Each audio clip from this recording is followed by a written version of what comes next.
Welcome back to the Financial Symmetry Show. Allison Berger here, joined by Chad Smith, where we're passionate about helping you enhance today and enrich tomorrow in your financial life. Many times we talk about how good financial planning is a blend of both art and science.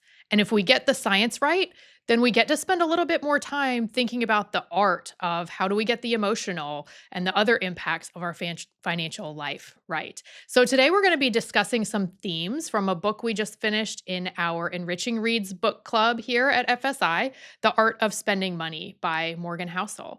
And the theme we want to discuss today is financial dependence or independence, the spectrum between those two extremes and where you might fall, how you might think about increasing that financial independence and the spending decisions you make along the way. So Chad, tell us what stood out to you about this spectrum. I know he goes through 15 different levels of financial dependence to complete independence.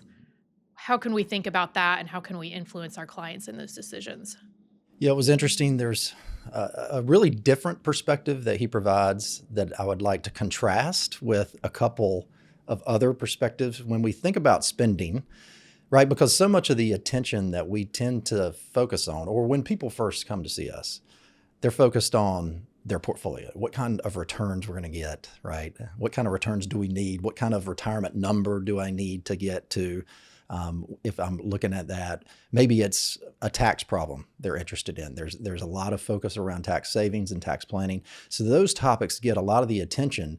But when we're asking on the first call, often we address, do you track your spending and how do you go about that? And most of the answers are like, yeah, not really. It's we have money left in the checking account at the end of the month, right? So we don't have to worry too much about that. But this book goes into the psychological aspects. And so I pulled a couple quotes from other sources that I'd like to throw out there because typically there's a lot of ways you can think about how you spend and the value of your spending. But I wanted to walk through a couple of these that I kind of had like and use in different circumstances, since we're talking about the spectrum here, right, of dependence to independence. The first one comes from Mitch Anthony's A New Retiramentality book. And I think it's a quote from another individual, but he says, the only money that's yours is the money you spend. Everything else goes to someone else. Like that, use that with many clients in the past. They're like, yeah, that really does kind of make sense. But we're going to talk about a different perspective that Morgan provides in the book. Others like Michael Finka, I think he's a researcher on in the financial planning space. He often would ask people, why do you want to leave so much to your kids?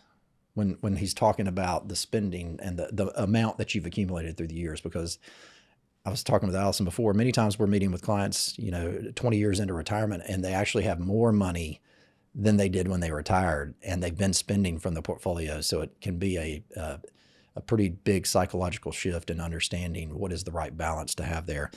And then, of course, you think about Die with Zero. It's a book that we've talked about a little bit on the show and some with clients, but this is a book that places a high degree of value in spending earlier in life because there's an expiration date on many experiences and you can actually invest and build up memory dividends.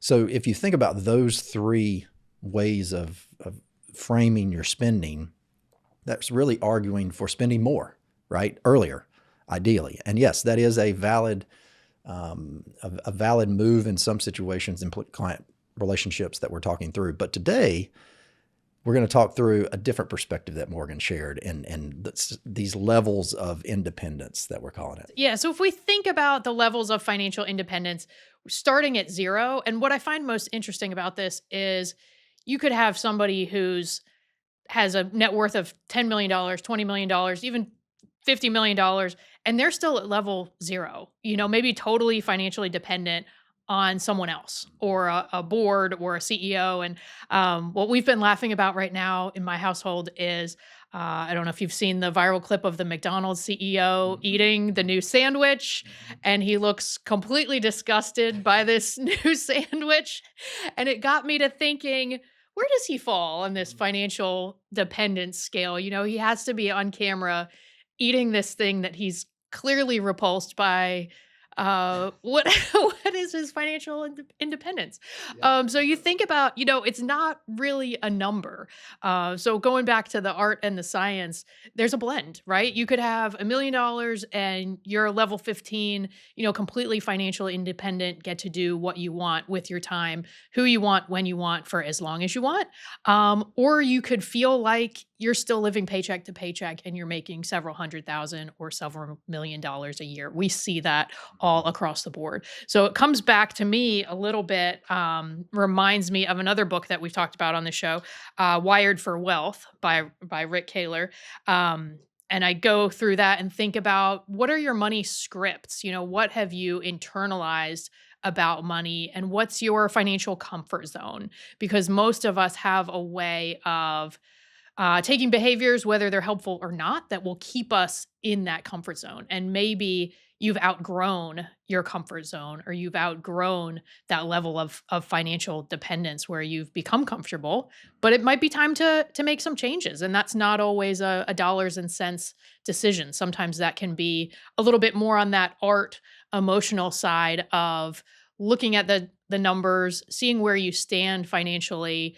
Maybe you are, level 13, 15, financially independent, but are you living your life that way? Yeah, we actually did an episode on those money scripts. It reminded me, right, where you can look up that show if you're interested in walking through an exercise of how to maybe recall some of your experiences in life and what you've thought about money and how that maybe has influenced you up to this point. But yeah, in the book, he goes through 15 different levels. We're going to walk through, probably spend the majority of the time on the last, 8, 9, 10, 11 through 15, because that's typically where we see most clients when they're coming to see us, and how they're thinking about independence. But I think the interesting part for me was the overall philosophy in this example was the importance of finding independence, and then what that means to you along each of these levels. So I wanted to start with one of the quotes that he had, because I think it really differs from what I shared earlier in those three opinions. And I think it goes to show that there's not one clear-cut answer in financial planning. This is definitely the art side of how you decide to spend money, but you want it to ultimately be a fulfilled way of doing things. So for Morgan Housel, the author, he obviously places a high degree of importance on independence. And his quote here is, "Money you haven't spent buys something intangible but valuable: freedom, independence, and being able to spend time in your own way." And then he goes even further and he says, "There's no such thing as unspent money. You spend every single cent you ever earn. You spend every dollar in your bank account, where you know it or not." I love that, the different mindset and thinking from the way you're thinking about it earlier, right? It really is that, okay, well, you're saving and you haven't spent that yet, and you may see those balances increasing, but it does provide value. Mhm. There is a value there that you might have to think about differently at different points and different ages. Yes. And it talks about, you know, level 8 and above, which is kind of where we're going to focus our time today, being comfortable enough that you don't feel the need to show off to strangers. So you don't necessarily need that ex- outside validation anymore. If you know that you have enough, and then we're getting to level 9, the ability to avoid most debt, including auto loans, student loans, and even mortgages. Now, we will still talk about maybe if you can get an auto loan for 0%, or your mortgage is at 3% or below, as we've seen for a lot of people who either bought a home or refinanced through 2020 and the COVID years. Typically, we're not going to recommend paying that off, even if you have a big brokerage account that you have enough money sitting there that you could just pay off the mortgage. If you're earning 6, 7, 8 to 10% in your brokerage account, you've got 30 years, 40 years to invest that money, it's much likely you're going to earn a higher rate of return. Your net worth and overall financial picture is going to be better off. You're going to be in a better position to be a blessing to your family and causes that you care about, instead of paying off that mortgage early. Because I would argue there's an asset there as well that he did not cover as much in the book, but it gives you flexibility. Because I think flexibility is also an asset. Independence is important for sure, but the flexibility of knowing if you have enough in a bank account, brokerage account, or portfolio savings that you could pay off the mortgage today or tomorrow, then is that isn't that still worth something to you, right? So, and if something did happen to where you wanted to do something with those funds, you still had the opportunity to do that. So there is an asset feature to that as well. Yeah, I would agree, and I would say sometimes, maybe at those lower levels of financial comfort zone or financial dependence, your relationship with debt can be a little bit different, right? So we want to be cognizant of that, that it might not work the same way for everybody. But sometimes I think people limit their net worth and overall financial, um, what is the word I'm looking for? It is potential. People will limit their potential by trying to become debt free at the expense of, their overall growth. I would argue that's a money script that you get from an early age, and you don't always know where you get it from. It could be a family script that was repeated over and over, or a family issue that was dealt with while you were growing up that really imprinted a certain behavior on you, that you feel like you have to have this certain circumstance. And he goes into identities as well that we're going to talk about in another episode. But that could be part of a money identity that you have felt that you just can't have a certain amount of debt because it's either a stain, right, on your financial plan that you have a hard time sleeping at night. And if that's the case, then that's something that should be explored, right, and talked through, because people, that's the point of this episode, is the spectrum of dependence to independence is going to be different. But I think it's important to zero in on your particular situation. And reading that book, Allison and I discussed when we first discussed it, like we both had different things that jumped out to us based on how we were raised, right? And the words that were used, maybe in our households, in our relationships, that color the way that we view spending and what provides the most value. So I think it's really interesting to look at this from your personal perspective and then talk about it within a family to understand what's important. And as you're moving up the scale, you don't maybe need to use debt anymore, even if it can be a tool. Level 10, there's few realistic economic situations that would cause you or your family to be pushed back below level 5. So enough savings to cover yourself for a year, or if there's a huge recession. And then as we're getting above level 10, we're thinking more about, you have passive income sources like interest, dividends, maybe those RMDs from your retirement accounts. You're not dependent on a paycheck anymore to meet your regular spending goals. And a lot of times that level of independence can be attributed as much to a slim lifestyle as it can be to, a large investment portfolio like we talked about before. So sometimes we see that people who worked in very modest careers have built up a significant investment portfolio, retirement assets, and they live very comfortably, and they're finding that investment assets that they do have are continuing to grow in retirement, and they're looking at leaving this world with a much larger nest egg than they started with at retirement. So I think that's where these questions can be really beneficial, to start asking yourself, what do I want this money to do in both for the rest of my life and in the life of my family and my community? What kind of impact do we want to make? Yeah, because it adds a new responsibility, and I would argue a fun one, in that you become a steward of these resources, and it's up to you how important that direction of the money will be, and how either you spend it with your family, you spend it on others, give it to charities. But there is an intentionality that comes with that. And I would add that in this area, once you get into these levels, I think we're at a level 11, maybe 11 or level 12 now, there's really decisions that can be made that impact your life in a much more fulfilled way. So some of the conversations we'll have around these levels, well, does this mean that I can retire now, actually? That's a scenario that we'll run when we first meet with people sometimes, is the retire now scenario, and how that would look and what needs to happen in your life to make that happen. Because I would argue, in my years of experience, decades of experience now, I've seen people delay retirement when they could have retired earlier and really wanted to retire earlier. I think that's the key, right? Because some people want to work and continue to work and doing what they're doing. But I think understanding your independence level can help you make decisions that can really add more fulfillment to your life and your family's life. And we're jumping around a little bit here. We will post all of the levels in the blog post, and on the show notes so that you can read through those and try to identify maybe where you fall on this spectrum and discuss it with your spouse or another family member, maybe your financial advisor, to see if your opinions align on what level you fall into. And as we're getting into level 14, he calls it, maybe walking away money might be one way people have put it. I know there's a new way people are putting it that's not quite as kind, little more colorful. a little more colorful, and I might argue that maybe that's a negative Connotation.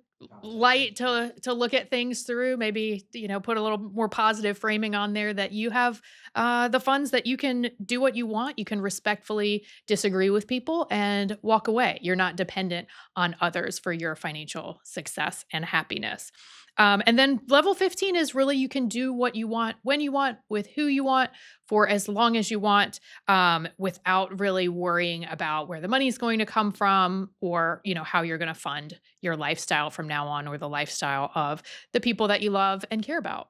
In this area too, I think fear can drive a lot of decisions around this independence and spending idea. It can make you hoard or make you feel like you have to hoard, right? For whatever that curveball is down the road in retirement. Uh, for many, I've seen long-term care become this curveball, right? That they, feel like they can't do some of the things that they really want to do because they can't give themselves permission or license to do that, because they, for one, don't have the knowledge of understanding what that picture may look like within the context of a financial plan, a customized one for you.